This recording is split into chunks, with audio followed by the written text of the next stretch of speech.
Ардактуу көрүүчүм, кайрадан баарыңыздарга салам айткан. Ар алтын түнү кечинде бул жүрөгүмдүн жарымы теле долбоору. Бул долбоордо бүгүнкү конокторубуз өзгөчө коноктор орун алмакчы. Себебинде эмнеси менен өзгөчө деп жаткан болсоңуз, анда сыналга жакыныраак чакыралы.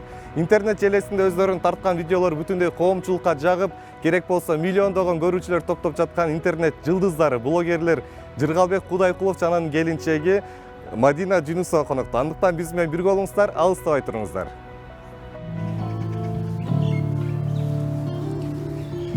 Жан, сага баары үчүн рахмат. Чындыгында өмүрүмдө кандай бактылуу күндөр болсо, ошонун баарына себепчиси сенсиң. Ата-энемди дагы аябай сонун сыйлайсың, үй бүлөмдү дагы сыйлайсың. Сен келгенден кийин чындыгында менин жашоомдо бир өзгөрүү болду да. Баары үчүн сага терең ыраазычылыгымды айтам. Мен сени ар дайым жакшы көрөм, жана мен сенин жаныңда баары үчүн рахмат. Кел.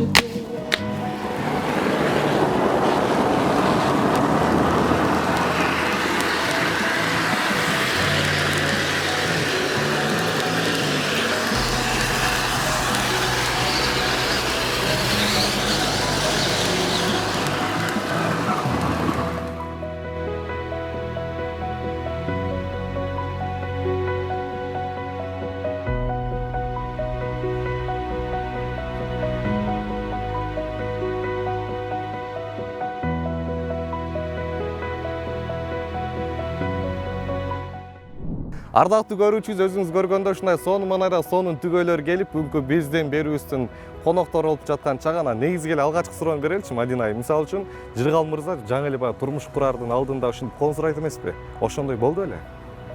Жок, бизде 3 күндүн ичинде эле биз башка кылабыз. 3 күндүн ичиндеби? Ооба. Анан азыр кандай сезимдер болду? Сонун. Жакшыбы баары? Ооба, бирок мындай көрүнүш бизде бат-баттан эле болуп турат. Турмуш кургандан кийин бат-баттан сюрприздер болот менин. Демек, ошондо Жыргал мырза романтик экен, э? Да. Жакшы. Келиңиздер, ана манайыңыздар жакшыбы? Сонун. Келиңиздер, анда биздин кийинки студияга орун алып бериңиздер, сонун бир маек уланталы, э? Болушунча бүгүн сиздер ачылып, чачылып, болушунча баягы биздин сүйүктүү көрүүчүлөрүбүзгө жакшы маек берет деген терең ишеничте турабыз. Келиңиздер анда.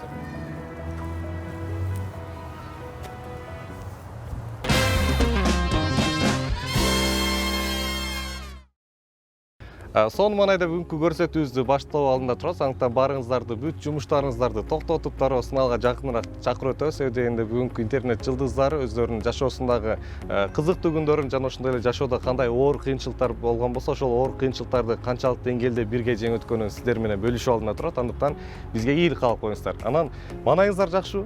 Сонун. Байкап турсам, аптаптуу ысык болуп атат эле. Азыр дароо биз сиздер менен жолукканда борбор шабыз өзүнчө бир керемет болуп, күн бүркөлүп, бир аз салкындай түштү. Заказнойдо да. Жакшы. Анан эң алгачкы эле суроону берели. Экөөңүздөр кыз жигит болуп таанышкан күнүңүздөр эсиңиздердеби? Ал күндү эстегенде дароо күлкүңүздөр келеби же уяласыздарбы? Биздин таанышуу өзгөчө болгон негизи. Эми мурда TikTok иштеген учур болчу, 2 жыл мурун. TikTokто эфирде отургам да. Эфирде отурсам эле ошол баштан аяк эле до конца бир кыз отурган да, көрүпчү. Анан эми любой адамга кызык болот да, ким эле карап отурат, мындай чыкпай депчи до конца. Анан ага чейин эфирде отурганымда катталуучуларым жазчу да. Эмне кылып отурасың эфирде, тынбай эле деп. Анан мен өзүмө келинчек издеп атам десем, TikToктон да издейсиң дечү да. Анан эми маңдайга жазса, TikToктон деле табылат деп койчу. Анан ошентип эфирде отурсам эле бир кыз отурат. Анан эфирден чыксам, мындай смайликтер жөнөтүп коюптур. Барды ошо TikToктон башталган турбайбы? TikToктон башталган. Анан мен деле жазсам жооп берди. Сразу эле ошол жактан связын алып туруп эле WhatsApp'tan сүйлөштүк, сразу видеобузду чалдым. Анан мындай бир көргөндө мындай искра болот го. Ошондой сыяктуу эле бир көргөндө эле бири-бирибизге жактык. Анан мен Бишкекте болчумун, бул жак Ошто болчу. Өзүм сразу жактымбы дедим. Мындай тарс эле. Жактымбы десем, жактыңыз дейт. Сен да жактың дедим. Анда эртең барам дедим. Жолугабыз десем, Ошко келесиз дейт. Ооба дедим. Ишенген жок биринчи. Андан кийин кирип туруп эле сайттан билет алдым дагы скриншот кылып жөнөттүм. Мына эртең саат 9-то барам, тосуп алды. Шок. Анан эле аэропорттон түштүк, жолуктук. Жолуккандан кийин уже живой жолуккандан кийин мындай өзүмө уверен болдум, что меники. Бул кыз точно меники болуш керек деп. Буундан да сурадым. Сенде да ошондой чувство болгонбу? Эми жеңибизден угалчы, анан айтсаңыз, мисалы үчүн Мадина айым жолукканда, эң алгачкы жолу жолукканда, анан ошондо өзүңүз бактыңыз баягы, бул менин бактым экен деп эле сезген турбайсызбы? Эртеден кечке TikToктон карап эле отурсаңыз. Жок, негизи биз мен сайттарга анча кире берчү эмесмин. Анан TikToктон сиңдимдин TikTокунун листада турсам чыгып калган. Анан эле көрүп отуруп Ачыгын айт да. смайлик жөнөткөм, негизи жазбайбы деп жазбаса керек деп ойлогом. Кийин жазган, анан таанышып, кийин келген күнү эле ата-энем менен жолугам деди. Мага да бул өзү жаккан үчүн анан ата-энем менен тааныштырдым. Анан негизи ата-энеме да жакты, тайнеме жакты, эң өзгөчө азыркы чейин тайнеме жагат. Негизи мындай болгон, ошол Ошко түштүк, жолуктук. Жолуккандан кийин эле экөөбүздүн кыскасы бири-бирибизге мындай чувствобузду сезип туруп, анан мен айттым. Кыскасы, давай үйлөнөйүн. Ошо биринчи жолу жолуккан күнү эле үйлөнүп Биринчи жолуккан күнү эле айттым. Давай үйлөнөлү дедим. Десем эле, эми мен деле каршы эмесмин, бирок ата-энем кандай дейт? Ата-энең менен кел өзүм жолугуп сүйлөшөйүн дедим. Десем, менин атам эмеде экен эле, Ноохатта экен эле. Анан как раз ошол учурда Мадинанын апасы менен тайнеси азыр ошо больницада жаткан экен, Ошто. Лечение алып атышкан экен, сразу сен барып туруп ошолорду алып кел, мен дасторкон жасатып тосуп алам дедим. Сразу алып барып туруп больницага таштасын, бул больницадан алып чыкты. Кыскасы, ошол жерден эле живой жолугуп туруп эле тарс-тарс сүйлөшкөнбүз. Ошондо канча күндүн ичинде баягы үйлөнүү күнүңүздөр белгиленди? Мен бир күндө. Демек, бир күндө TikToктон табышып, бир күндө үйлөнүү тоюңуздар белгиленген. 2 күн сүйлөштүк телефон аркылуу. Себептен биринчи күнү тааныштык, экинчи күнү WhatsApp'тан сүйлөштүк. Кечинде билет алдым, үчүнчү күнү эртең менен келдим да уже. Демек 3 күн экен, 3 күн. Караңыздарчы, негизи эле айтып турган болсок, бул TikToктон көпчүлүк айтат эмес, бул TikTok аябай зыян депчи, бирок TikToктон пайдалуу жагы мына ушундай сонун түгөйлөрдү 3 күндүн аралыгында баш коштуруп коюптур, Жакшы. Анан эң алгачкы баягы белекке кайталычы. Жыргал мырзанын эң алгачкы берген белеги эмне белеги эле? Биринчи таанышканда эле белектерди берип баштаган. Биринчи жолуккан күнү. Биринчи жолуккан күнү эле берип баштаган, азыркы чейин берет. Жакшы. Анан баягы үйлөнүү күнүңүздөр болду, үйлөнүү той болду. Анан ошо эң алгачкы келиндик доор деп коет го, келиндик күндөрү. Анан ошондо кандай башталган? Негизи Ошто баягы салт башка да, ал эми бул тарапта башка. Анан келиндик баягы салттардан да бир аз кыйналган учурлар болдубу? Жок. Себеп дегенде апам да атам да аябай түшүнүктүү. Эртең мен уктап калчумун саат 9га чейин. Чыксам тамактанып уже 9-10га чейин уктап калат эле. Уктап калып, байкуш мындай чыккандан тартынчы да.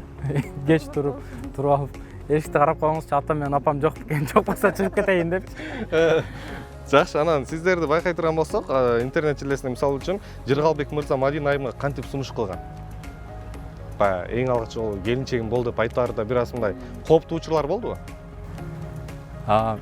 Менде эми билбейм, кооптуу деле болгон эмес. Бирок сүр болгон, конечно, мындай жолукканда башкача сүрдөнүп, айткандан тартынып, бирок ушунчалык мындай сезим болгон, что ушуну азыр айтпасам кийин кеч болуп калчудай болгон да.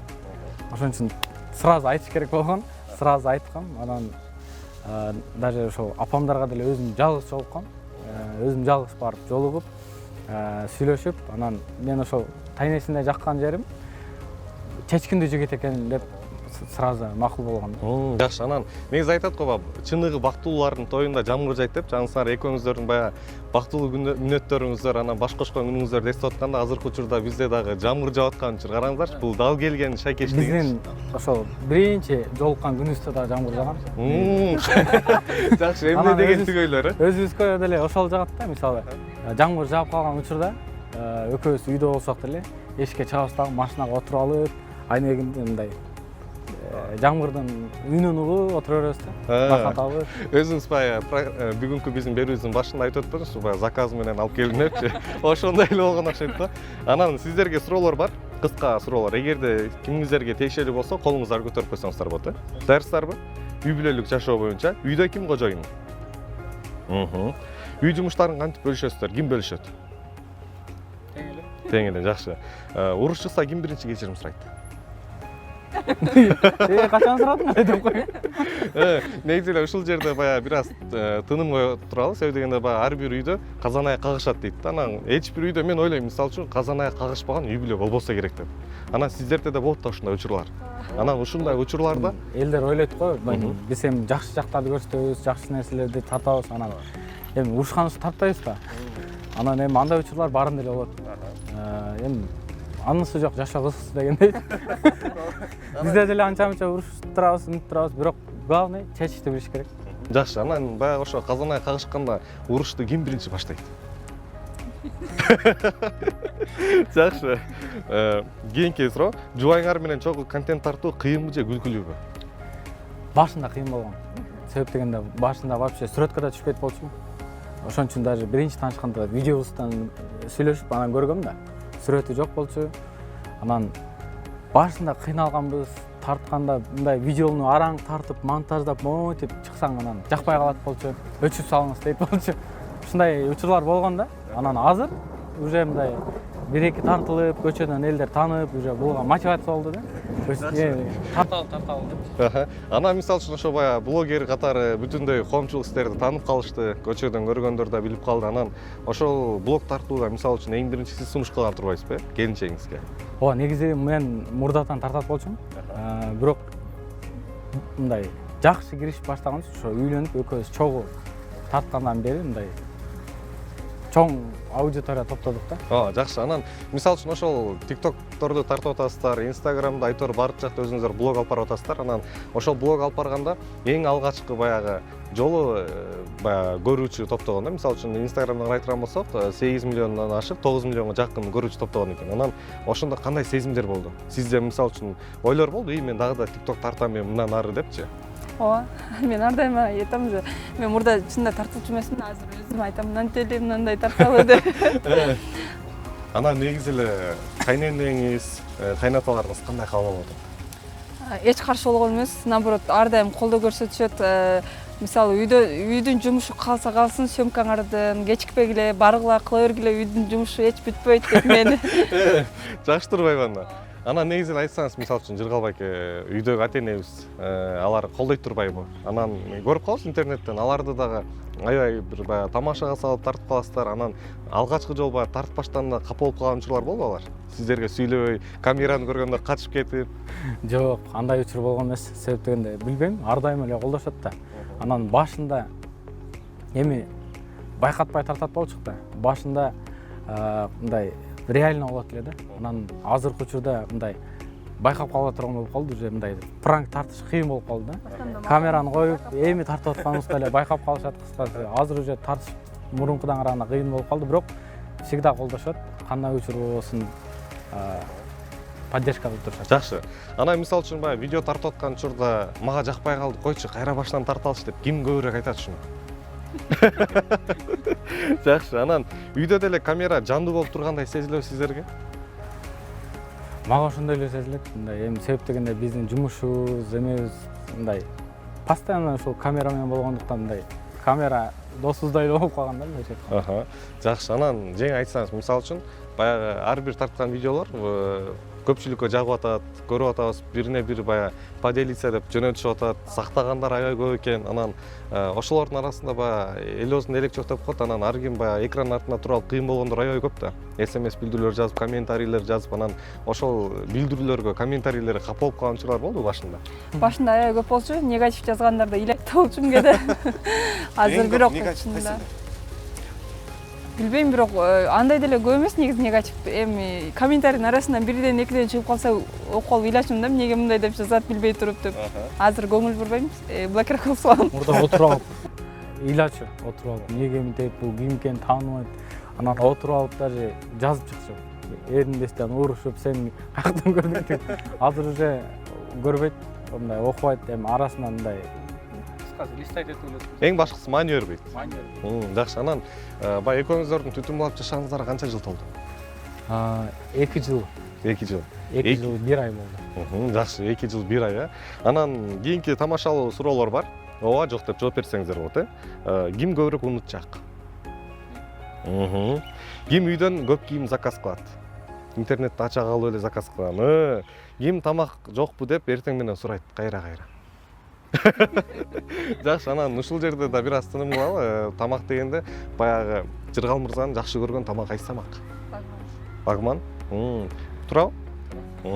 Анан кухняга кандай негизи эле? Эркек кишилер баягы буга чейин келген берүүлөрүбүздөн коноктор айтканда, мисалы үчүн аял киши баягы жашоосу бүтпөйт го, баягы тиричилик деп жүрөп, анан эркек киши тамак жасабайсың деп кыйкыргандар көп экен. Анан ошолордун катарын толуктайбы же Жыргал мырза өзү деле тамак жасап жардам беришеби? Бака жасайт. Ушул жерде ачык айттыңыздар. Себеп дегенде мен биринчи келин болуп келгенде тамак жасап билбейт болчумун анча. Анан мен кылган тамактарды жебейт болчу. Себеп дегенде өзү тамактарды аябай сонун жасайт, анан основной эле жасайт кээде. Өзүм повар болуп иштеп жүргөм. Жакшы турбайбы анда сиздики? Иштеп жүргөн үчүн эми айта албайт болчумун башындачы. Эми жаңы үйлөнгөн соң тамактарың окшошпай атат деп айта албайсың да. Жаным, сен бүгүн тим эле койчу, мен өзүм жасап берейин. Азыр ошол күндөрдү сагынасызбы? Тамак жасаган күндөрдү. Азыр эле жасайбы? Эмне деген бактылуу айымсыз, караңызчы. Эртең биздин берүүбүздү көрүп алган айымдар чыкпаса болот, тиги блогер Жыргал окшоп сен эле тамак жасасаң болбой берчи. Арасында жасайбыз, бирок постоянно эмес деп. Жакшы, анан ким көбүрөөк кызганат? Кызганыч кайдан жаралат? Көбүнчө Эми мурдадан блог алып барган үчүн негизи дос кыздары көп болгон мага чейин. Анан мен прям себеби жок эле кызгана берет болчумун. Азыр бирок жок, түшүнөм. Ар бир себеп дегенде жумуш ушул. Мурда түшүнбөйт болчумун да себеп деген. Башында көп кызганчу. Чындыгында. Мен де өзүм деле түшүнбөй калчумун да. Эмнеге кызганат? Анан азыр уже түшүнөбүз, уже бири-бирибизди түшүнүп калдык. Анан баягы интернетте өзүңүздөр билесиздер, баягы видео тарткандан анын артынан канча деген мээнет, канча деген түйшүк жатат да. Анан аны көрүүчүлөр жөн эле көрүп коет да, монтип элечи. Анан ошонун арасында жөнөтпөй баягы лайк басып, комментарий жазган көрүүчүлөрдү бардык эле блогерлер жакшы көрүп сүйүп өтөт эмеспи? Анан өзүңүздөр баягы ушундай жашоодо, мисалы үчүн видео тарткандан кийин көбүнчө, мисалы үчүн бир күндө ала турган болсок, ким көбүрөөк баягы видео монтаждап олтура берет кечкери? Жакшы. Анан эми романтик суроолорду берели сиздерге. Азыр ушул жерде олтуруп, бири-бириңизерге 3 сөз менен сүйүүңүздөрдү арнашыңыздар керек. Кана көрөлүчү. 3 сөз менен. 3 сүйлөө менен да айтып өтсөңүз болот. Мен сизди ар дайым сүйөм, сыйлайм. Анан дагы бактыма бар болуңуз. Жакшы. Жыргал мырза. Мындай образга кирип алалы да. Биринчиден мен сени жакшы көрөм. И мындан кийин да жакшы көрө берем. Мага сопсонун бала төрөп бергениң үчүн рахмат. Кыскасы сага болгон сүйүүм чексиз. Жакшы. Сонун бактылуу болуңуздар. Ушундай бактыңыздарга көз тийбесин, жаман сөз жаман көздөн сактасын дейли. Анан алып карай турган болсок, баягы көбүнчө экөөңүздөр бири-бириңиздерди толуктап турат экенсиздер да. Кээ бир жубайлар бар, мисалы үчүн аял киши биринчи кадам жасай турган болсо, эркек киши бир аз алыстап турат. Экөөңүздөр байкап турсам, экөөңүздөр чоң кадам таштайт экенсиздер. Анан ушуңуздарды көрүп баа бердим, суктандым. Анан ушул эле суроону утурлайм. Мисалы үчүн, Мадина айым, сиздин жүрөгүңүздү Жыргал мырза өзүнүн кайсыл сапаттары менен арбап алды? Боркер. Анан аябай жакшы майын өрүп эме кылат. Карайт мени. Айтканымды кылат. Жакшы көрөт ошол үчүн. Ал эми баягы эң жакпаган сапаты кайсыл сапат? Ушуну оңдосоң болот. Жини келгени деп кой. Жини бат келеби? Жок, бат келбейт, но бир келгенде бир чыгарып алат. Канча айга чейин топтогонон чыгарат? 3-4 айда бир чыгарат. Бир жылда 2-3 жыл чыгарат. Жакшы, алат айланып калган турбайбы? Анда да өзүм баштап алам, бирок кайра өзүм кечирим сурап барам. Жакшы, анан көбүнчө ушул баягы жиниңизге тийип эме болгондо кайсыл учурларда жиниңизге тийип го? Эми аял кишилерде жана эме бар го. Тарын чагыраак да. Анан кээде эми тарынганы мындай себептүү нерсе болсо, макул деп туруп барып кечирим сурайсың да. Анан кээде себеби жок эле тарынып калса, биякта неудобно болуп эле отуруп каласың да. Эмнеге тарынып атат дегендейчи, өзүң же күнөөң деле жок, вроде анан арада күнөөң жок болсо деле кечирим сурап үйрөнүп калат экенсиң. Ошол учурда мындай кичине жинденесиң анан. Негизи өзү сабырдым да. Мындай туруп, бирок топтоп туруп Сабыр күндө эле чек болот дейсизби? топтоп туруп тартты. Жакшы, анан негизи эле биздин көрсөтүүбүздүн ушундай салтка айланып калган эмеси бар. Салтка айланып калган атайын музыкалык бөлүгү бар. Бул жерде мисалы үчүн Райымалы Бегимай гашык болуп ырдаган болсо, Токтогул атабыз Алымкан гашык болуп ырдаган. Жеңи жок Көксулуу гашык болуп ырдаган экен да. Жыргал мырза Мадина айым гашык болгондо кайсыларды ырдайт эле? Мен өзүмдүн жазган бир текстим бар, кыска 4 сап, ошону эле айтып кетейин. Негизи интернеттен карап турганда ырдаганыңызды да билебиз да. Анан ырдап өтпөйсүзбү? Ушунчалык баягы сүйөм, күйөм дегенден анан ырдап койгон, бир аз баягы сүйүңүздөр болгон ишеним жоголуп бараткандай туюлат да. Сиз өчөлүк деп коет. Биз бирдейбиз, сүйүүнү издейбиз, жаныңда турган, сүйүүнү билбейбиз, миң ирет жолугуп, миң ирет коштошсок да, биз андан ашыгын, күтүүнү эңсейбиз, биз баарын унутуп, башынан баштайлы, жылдыздай учуп, ай болуп жаналы, жылдар өтсө да, эстен кетпеди, биз жүргөн күндөрдүн жомоктой кечкени, эх жаным өзгөчөсүң, бактымдын ачкычы сен бил. Баракелде. Караңыз, ырдаганда да өзгөчө сонун керемет саптарды камтыган чыгарма жаңырып өттү. Бул чыгарма ким өзүңүзгө тандык окшойт, Бул ырыңыз чыга турган болсо дароо бүтүндөй TikTok, Instagram баардык жакты каптачудай экен. Анан келиңиздер, кийинки атайын сиздерге арналган суроолорубуз бар. Бул жакта үйлөнгөнүңүзгө 2 жыл болуптур. 2 жылыңыздар баягы 20 жылга айланып, жубу менен болсун деп 4төн суроого жооп берели. Сиз 2 суроого келиңиз. Так. Бирден эле алабыз. Бирден алыңыз. Так. Эби жок, эркин суроо. Аты жөнү бул ким дейт? Өзүңүздү кененирээк мактап кетсеңиз болот ушул жерде. Болушунча мактаныңыз. Өзүмбү? Мен Жыргалбек Кудайкулов. Бул жерде макташ керек. Эң башкысы өзүңүздү болушунча мактап өтүшүңүз керек. Мен эми укмушмун. Сабырдымын, акылдуумун. Кээде эле жинденип кетпесем, атак золотой эле боломун да. Анан ошон үчүн мени баары жакшы көрөт. Жетеби деп коеюн. Болду, жетет. Келиңиз. Сизге эң көп берилген жакпаган суроо дейт.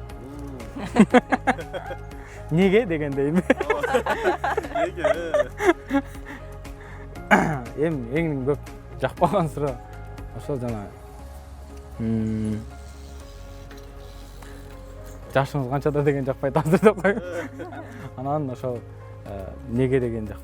Неге деген суроо. Жашыңыз канчада негизи? Биз да суроо берип коелучу. Жакпайт деп коеюн. Жашым 26да.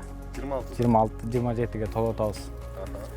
Анан кайнене кайната тууралуу да кеп кылалы, себеби бүтүндөй жумурай журт сиздерди көрүп, үй бүлөңүздөрдү көрүп суктанышат. Анан кайненеңиз менен эң алгачкы жолу жолукканда кандай учур болгон? Азыр эстесеңиз болобу? Ооба. Ошол келин мени алакачты кылып алып келген. Ошол күнү эле апам мага жаккан. Негизи ага чейин эле телефондон сүйлөшкөм. Биринчи таанышкан күнүбүз, жолуккан күнүбүз видеозвонктон сүйлөшүп апам менен. Апам жөнөкөй, анан кийин келин эмес кыздай көрөт мени. Ошонусу жагат. Жакшы, анан сизди баягы тайнең менен жагып калды деп айтып өтпөдү башындачы. Анан тайнеңизге мисалы үчүн кайсы сапаттар менен жакты? Мисалы үчүн көп эле улгайып калган ата-апалар өздөрүнө мындай: "И жакшы экен, тигини күйөө бала кылыш керек, буну күйөө бала кылыш керек" дейт го. Чечкиндүү экен деп. Чечкиндүүлүгү жакты. Жакшы. Анан дагы кайненем менен тайнемдин жашы дагы тең болгон үчүн тез тил табышып кетишти. Жакшы, анан мисалы үчүн салтка кайта турган болсок, баягы өзүңүз шаардан, бул тараптан түбүңүз көлдөн дедиңизби? Жок. Жалал-Абадтан. Жалал-Абадтан. Анан калың маселеси кандай болду негизи? Интернет ба, TikToктон табышкандардын калыңы канча болду экен деп көрүп аткандар суроо берсе керек негизи. Жок, бизде андай нерсе себеп дегенде бул жактан да, мен жактан да эме болду. Болгон той өткөрөбүз, андай калың жанагындай сеп дегендерди жок кылабыз деп ошондой сүйлөшкөнбүз. Ата-энелерибиз да өзүбүз да. Себеп дегенде азыр эми калың берип аны септи үйгө алып келип андай нерсени жок кылганбыз да. Жакшы экен. Азыркы учурда ооба көп эле карай турган болсок калың берет, кайра эле ошол калыңдын акчасына себен алып барат го. Төшөк бөшөк бирдекелерди алып келет. Анын негизи кереги деле жок. Анда эң башкы сизге жакшы болгон турбайбы? Кыйналбай. Өзүм эле келгем жок. Жакшы. Анан мисалы үчүн кайын журттан сизге эң жакын болуп, ким жакын болуп калды? Апам. Өзгөчө. Өзгөчө. Анан алып карай турган болсо, интернет желесинде көпчүлүгү жазат экен. Сиздин билдирүүлөрүңүзгөчү видеоңуздун астынан көрүп калдык. Келин деген келиндей болуш керек дейт да. Анан эви жоктонбой, эзиң барда этеңди жыйбайсың деп SMS-терди окуп калдык биз ошол жактан. Анан ошолорго сиздин айта турган оюңуз кандай? Мен эң негизгиси мага жолдошумдун, анан ата-энемдин, үйдөгү кайнена, кайнатамдын, өзүм ата-энемдин эң негизгиси жолдошумдун эле мага эмеси керек. Элдин сөзү кызыктырбайт мени. Жакшы. Анан айтсаңыз, мисалы үчүн Жыргал мырза, кайын журт бардыңыз да. Анан кайын журт барганда күйөө бала катары баягы сынап көрө турган салттар бар да. Кээ бир жакта мисалы үчүн мал сойдурат, кээ бир жакта отун жардыртыпчы. Анан ушундай учурларга кабылдыңызбы? Нокатты алма терип эткен деп коеюн. Бизде андай салт болгон эмес. Анан бул жакта негизи 5 кыз. Анан биринчи эң чоң күйөө баласы болом. Анан ошон үчүн барганда мындай өздөрүнүн агасындай эле көрүп мындай вроде мындай сынаган деле эмес эч ким. Жакшы, анан тамашалуу суроолордон берели. Кайненеңиз сизге аз бышырдың же туз эмес кесипсиң деп айткан учурлар болгонбу? Тамак жакшы бышыра албаган үчүн эми айтат кээде туз кем болуп калыптыр деп. Башында туз көп болуп калчу, азыр туз кем болуп калат. Айтат, Жыргалды жакшы көрбөй калдымбы эмне деп. Жакшы, анан Жыргал мырзага суроо. Кайын журтка барганда, ой ушул жери ыңгайсыз деп ичиңизден ойлонгон учурлар болобу? Мен биринчи барганда ошондой болчумун эле. Эми баары мындай көнүгүшкөнчөчү. Азыр андай эме жок. Как мындай өзүмдүн үйүмө баргандай эле мындай уже бир туугандай эле көрүп, кенен барып кенен келе турган. Жакшы, анан кайненеңиз сизди кызындай көрөт деп ишенесизби? Же кызындай урушат деп ойлойсузбу? Кызындай көрөт, ушул убакка чейин катык деген эмес. Жакшы. Кайнатаңыз тамаша айтканда күлгөнүңүз чын болобу же сыйлык үчүнбү? Чын болот, мен катуу эле күлөм. Жакшы, анан кийинки суроо, кайненеңизге ыраазычылык айта турган болсоңуз, эмне дейт элеңиз сиз? Менби? Апа, ушундай кызды чоңойтуп, мага тапшырганың үчүн рахмат айтылы. Учурдан пайдаланып ыраазычылык билдирбейли? Сиз өзүңүздүн кайненеңизге, сиз өзүңүздүн кайненеңизге. Келиңиз анда. Телефон чалалы. Прямо эле? Чочуйсуз, кайра сизди коркуткандай элечи. Же пранк деп жүрүп коркуп калгансызбы? Телефон чаласыз. Ардактуу көрүүчү, өзүңүздөр көргөндөй интернет жылдыздары Жыргал мырза жана Мадина айым өзүнүн кайненесине телефон чалып ыраазычылыгын билдирет. Жакшы көрүү сезимдерин айтса, бул жактан Мадина айым да телефон чалат. Апама пранк дейби. Телефонду бир аз көйтүп алыңыз. Съемкада экениңизди айтпайсыз, Жакыныраак кармаңыз микрофонго. Алло? Алло. Кандайсыз апа? Жакшы, рахмат өзүң. Жакшы, ден соолуктарыңыз жакшыбы? Шүгүр, өзүңөр. Сары? Жакшы. Кыйналбай отурасыздарбы? Ооба. Самат кыйнап атабы? Не дейсиң? Самат кыйнаган жокпу? Жок, бир жакшына. Баяна карап атат, азыр мен окуп отуштум эле. Жакшы. Апа, сизге терең ыраазычылык айтайын дедим эле. Ушундай Мадинадай сонун кызды тарбиялап, өстүрүп, мага тапшырганыңыз үчүн чоң рахмат. Майли болсун. Рахмат сизге да. Сону баалап, чалып. Чындыгында чоң рахмат сизге. Баары үчүн рахмат. Мен сизди жакшы көрөм. Бактылуу огула негизгиси. Мен сизди жакшы көрөм, апа. Биз дагы баарыбыз силерди жакшы көрөбүз. Самый главный бактылуу болгула. Рахмат чоң. Биздин пешенебизге. Түбөлүк бактылуу болгула. Рахмат чоң, айтканыңыз келсин. Болуптур апа. Жакшы отуруңуздар анда. Майли. Баракелде. Караңызчы, кайсыл эле баягы күйөө бала ушинтип эле кайненесине чалып жакшы көрүү сезимдерин билдирип жаткан экен, Байкап турсам, аябай бир аз урушуу жүрөбү дегенде мынтип, апа дейт. Пранк кылып. Сүрүү болот да. Ооба. Бирок биз эми мындай жакын сүйлөшкөн болуп. негизи ушундай болгон жакшы деп ойлойм да. Анан көпчүлүк айтат, "Эй, сен эме кылсаң, мисалы үчүн кайненесине жакшы сүйлөй турган болсо, а сен кайненеңе подход кылып атасың, болсо эме кылып атасың" ойлогондор көп да. Анан ошолорго айтарыңыз кандай оюңуз? Эми чындыгында бирөөнүн ою менен жашасаң, жашооң татаалдашып кетет да. Анан ошон үчүн өзүңнүн оюң менен эле жашай беришиң керек. Өзүңө жакшы болду, өзүңө комфортно болсо болду да. Келиңиз ана Мадинага телефон чалалы. Биз эме телефон чалып башында тамашалабайлыбы? Жыр калып бир кыз менен басып баратат деп. Апам ишенбейт. Айтып көрсөңүзбү? Ассаламу алейкум, апа кандайсыз? Жакшы. Жакшы, рахмат. Эмне кылып атасыз? Апа, тиги сизге бир нерсе айтайын дегем. Азыр жолдо жыргалка тиги чачым алдырып келейинчи деп чыгып кеткен боюнча жок да, анан чыксам бир кыз менен жүрүптүр. Ошо азыр бул кийим анан мына десем, мага кыйкырып кетип калдым, мурда девушкам деп. Мен бетиме бир чабып кетип калды.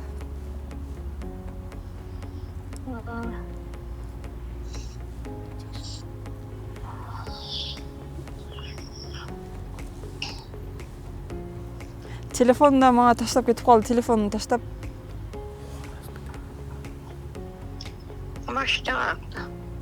Машина калды ушул жакта. Сен жаныңда? Билбейм, жана парковкага алып барып койгон болчу.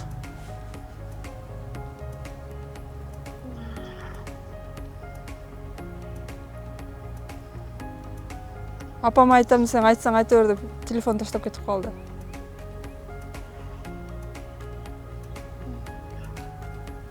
Не кылыш керек?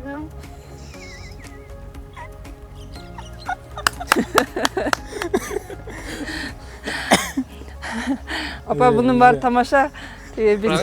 Пранк.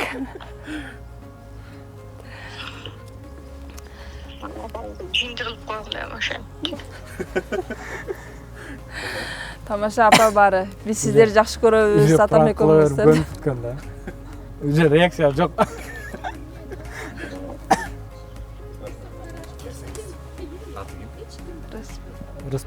Апа, саламатсызбы? Саламатчылык. Бул ЛТР телеканалынан байланышып атат элек. Балаңыз менен келиниңиз бизде конокто эле. Жакшы. Анан сизди тамашага салып атабыз. Балдарыңыз бүтүндөй интернетте тамашага салып жүрбөйбү? Ооба. Анан келиниңиз тууралуу сизге бир суроолорубуз бар эле. Келиниңиз аябай жакшы келинмин дейт, эртең менен саат 6-да турам дейт. Анан тамак аштан апамдын дейт, жакшы көргөн тамактарын баарын жасап берем дейт. Не тамак айтса баарын жасап коем дейт. 5 маал тамак жасап берем дейт. Ошо айтканы чын болсо жүдө жакшы экен. Жакшы, тамашалап атабыз апа сизди. Анан келиниңиз тууралуу айта турган болсоңуз, эмнени айтат элеңиз? Эмне айтат элем, мен келиним ушу келин эмес, кызымдай көрөм. Жакшы, эч немеси жок. Билбейм, азырынча жакшы эле, Кудайга шүгүр. Азырынча жакшы эле? Ооба, эми сал карып калганда эле өнөрү чыкпаса эми. Өнөрү чыкса бизге байланышпойсоңуз болот. Болду. Номеруңду сохранить этип алам ушу. Макул. Макул, жакшы туруңуз. Майли, болупту, рахмат бала. Макул. Мейли апа. Батырапаны чалабыз. Негизи эле аябай баягы тамаша көп апа экен, түшүнөт экен бүт баарын. Пранк деп жүрүп жана өзүңүз айткандай эле коркуп алган окшойсуздар, Реакция жок. Азыр дейт. Эмне кылыш керек болот ошондо деп. Себеп дегенде ишенбейтим. Буга чейин деле биз пранк кылып атканда деле чалып апа ушундай болуп атат. Именно ушул тармакта биз көп кылганбыз да азыр. Анан алып карай турган болсок, бир үйдө мисалы үчүн болот, мисалы үчүн апабыз камерага жакын болсо, атабыз качкандардан болот да. Экөө тилекке каршы бири-бирин толктой турат. Анан атабыз кандай жакшы элеби? Камераны көргөндө качпайбы айланып? Атам деле азыр тартыла берет. Атам деле любойуна за болуп калды дечи. Өткөндө апам аккаунт ачсак мага деле ачып койбойсуң дейт өзүчү. Ушундай да, азыр наоборот өздөрү да кызыгып калды десек болот. Анан негизи ушул TikTok тартасыздар, Instagram таап анан күнүнө болбосо, жумасына канча киреше табасыздар интернеттен? Эми ар кандай болуп калат. Эми биз в основном реклама менен иштеген үчүн кээде реклама бар болуп калат, кээде реклама жок болуп калат. Но жакшы эле. Анан азыркы учурда в основном YouTube жака басым жасап атабыз. Эми YouTube'дан жакшы экен. Чем Instagram'дан караганда. Жакшы. Анан кайын журттун алдында уялган же толкундаган бир учурду айтып бериңиздерчи экөөңүздөр тең. Кайсыл учурда аябай уялгансыздар? Кайната кайненен көзүнчө. Көбүнчө ойлонбой сүйлөп коем. Апамдын атам жадында болобу. Карабай эле. Ошол учурда айтып бериңчи, кененирээк Базарда бир эжени жамандап отуруп, жамандап бүткөндөн кийин кайсыл дейт, мына акырында анан кийин мына эже ооба, ал менин сиңдим болот да дейт. Прям айтып мен аны жамандап шоп бүттүм да. Могу эже мындай экен, тигинтет экен, бакырып экен, тетентер экен дейт. Кайсы дейт, базардан киргенде оңдого, мынчанчы контейнер дейт. Ошо сиңдим болот дейт. Кып-кызыл. Же ордуман туруп кете албайм, же жанында бирдеме деп сүйлөй албайм, олтура бердим, эки бетим кызарып. А сиздечи кандай учур болгон? Менде көп болот мындай учур. Менде эми ал жака барып көп жүрбөгөн үчүн мындай барсак дагы бир 3-4 күндө эле кайтып келе берген үчүн андай учурлар боло элек пока что. Анан көбүнчө баягы кайнатаңыздан бир аз коркуп турасызбы же кайненеңизден? Эми бар кайнатанын сүрү болот башкача. Сүрдү эле киши анан бирок жөнөкөй экөө тең деле мындай сүрдү деле байкойм, бирок больше кыскасы кайнатадан. Жакшы, анан негизи эле баягы келиндик торго кайттык, кыз жигит кезге кайттык. Анан азыркы учурда бир баланын сүйүктүү ата-энеси экенсиздер. Анан алып карай турган болсок, балага кимиңиздер жакыныраксыздар? Кимиңиздер мындайча айтканда бала саксыздар? Экөөбүз тең. Анан мисалы үчүн учурлар болобу? Мисалы үчүн балаңызды Жыргал мырза урушпой, сиз кайра Жыргал мырзаны урушуп, анан экөөңүздөр Жок.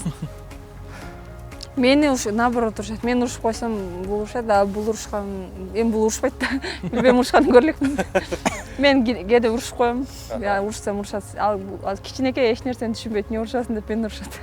Анан баягы келиндик тор деп коет, көпчүлүк анан салттыгы кат кармашат эмеспи? Өзгөчө жалбат тарапта, мен да жалбаттан болгондуктан анан келин болуп келгенден кийин бул 40 күн сыртка чыкпаш керек, үйдөн сырткары депчи. Ошондой учурларды кармагансызбы? Эртең сиз арсланып ойногон барганбыз. Жакшы, анан негизи эле алып карай турган болсок, баягы 2 жылдан бери жашоодо оор кыйынчылыктар болот да. Анан 2 жылдын ичинде эң жашооңуздардын оор кыйынчылык ушул күндү болду деп кайсыл күндү айта аласыздар?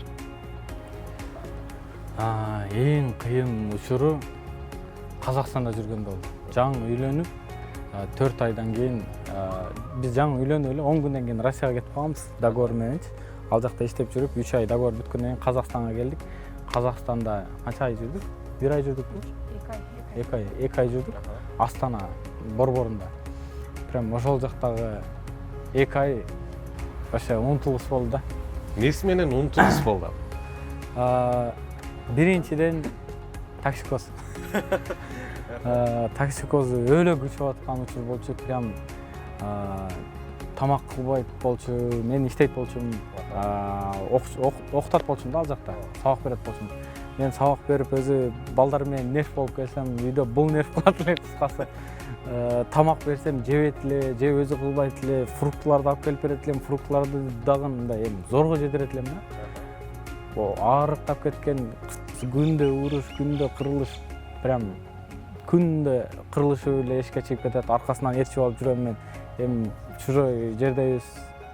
Алип урушканда тарым чыгып кетет да. Чыгып кетсем өзүн чыгара албайсың, аркасынан ээрчип жүрөсүң. Ошол Казакстандагы 2 ай прям өтө кыйын болду да. Анан Мадина айым, баягы жаныбарларга кандай жакын элесизби? Көпөлүктөн да корком. Анан Жыргал мырзаны кайсыл жаныбарга окшоштурасыз? Панда. Сиз кайсыл жаныбарга? Мадина айым. Окшотуп көрүлөң экен. Бир мүнөздөр болот, мисалы үчүн мүнөздөрү буга чейин бир коногубуз айткан, мен келинчегимди түлкүгө окшоштурам депчи. Мен көрүп окшоп кетип атам. Түлкүгө. Жыланчы? Жылан жагабы? Жок, корком. Жаныңызды карап көрүңүз. Правильно. Бул эмес, мен чачып кеттим. Негизи эле Мен аябай корком, себеп дегенде үйдө курска басып кетет десе, ошону көрүп, ошону өлтүрүп, качан анан кийин мындай жакшы боло туруп калам. Өлтүрүш керек же эшикке алып барып ургутуп бериш керек болсо жатпай калат. Кичине экен мондай. Айылда коңуздары жүрө берет го монтип эле. Бир турганда эле. Анан алып карай турган болсок, 2 жылдын аралыгында ошол кыйынчылык күндөрдү өткөрүпсүздөр башыңыздардан. Анан жаңы эле үйлөнгөн жаш жубайларга эмне деп айтат элеңиздер? Эң негизгиси туура чечкенди бериш керек. Эми ар кандай учур болот. Ар бир үйдө эми түшүнбөстүктөр болот да. Уруш талаш болот. Ошол уруш талашты сразу эле болду, токтотобуз, ажырашабыз менен эмес. Наоборот, ошону чечкени, кийин ошол нерсе кайталанбаш үчүн эмне кылсак болот деп мындай туура жагынан чечкенди үйрөнүш керек да. Анан эркектер күнөөсү жок болсо дагы кечирим сурап бериш керек. Жакшы жооп болду. Анан Мадина айым, жалпы эле келиндерге эмне деп айтасыз? Келиндерге Ооба. көп тарынып тургула деп дейм. Ой. Тарынган эмне белек берет сизге көрөт. Көп белек берет. Анан Тамаша. макул, анда кайнене менен келиндин ортосунда мамиле тууралуу айтып өтсөңүз болот. Жалпы эле көрүүчүлөр мисалы үчүн ал менин кайненем деп келини мисалы үчүн кайненесин көргөндө коркуп титиреп тургандар бар да. Анан аларга айтарыңыз кандай? Мисалы үчүн кайненеден коркуш керекпи же коркпош керекпи? Жок, коркпош керек, сыйлаш керек. Коркпош керек, сыйлаш керек. Жакшы жооп болду. Өз апаңдан коркпойсуң да, мисалы, ошондой эле кайненеңден да коркпошуң керек, болгону сыйлашың керек. Ошол жакшы. Сыйлагыла. Жакшы. Урушпайам десең. Урушпа. Келип бергениңиздерге чоң рахмат. Үй бүлөлүк бакыт каалайбыз. Эч качан оорубаңыздар. Анан ушул жакта да бир нерсеге тастап кеттим. Себеби дегенде берүүбүздү баштаганда өзүңүздөр баягы айттыңыздар го, башында биз үйлөнгөн учурда, кыз жигит болуп жүргөндө жамгырды жакшы көрчүбүз деп. Анан жамгыр сөйлөп баштады эле, мынакей күн азыр эфир аяктаганда күн ачылып баштады. Бул да болсо бири-бирин толуктап турат деген ойдобуз. Анан эч качан оорубаңыздар. Дайыма күлүп жайнап жүрө бериңиздер. Жаратканыбыз жаман сөз, жаман көздөн сактасын. Келиңиздер, анда эркин микрофон берели. Болушунча жакындарга да салам айтып өтсөңүз болот. Биринчиден Нокен, ассаламу алейкум деп коеюн. Нокен, Нокаттагыларга чоң салам. Ата-энеме, Нокендеги ата-энеме, Нокаттагы ата-энеме чоң салам айтам. Ошол. Анан көрүүчүлөрүбүзгө дагы бизди колдоп аткандар үчүн терең ыраазычылык. Бар болуңуздар.